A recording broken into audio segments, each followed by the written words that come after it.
পেয়ারা গাছের পেয়ারা কিছুটা বড় হয়েছে।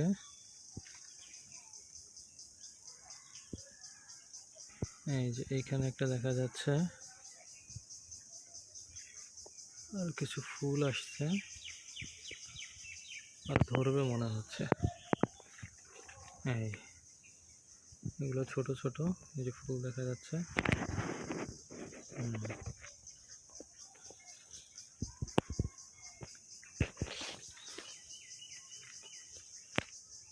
প্রথমবার তো এই জন্য খুব বেশি একটা হয়নি, অল্প অল্প হয়েছে। এই যে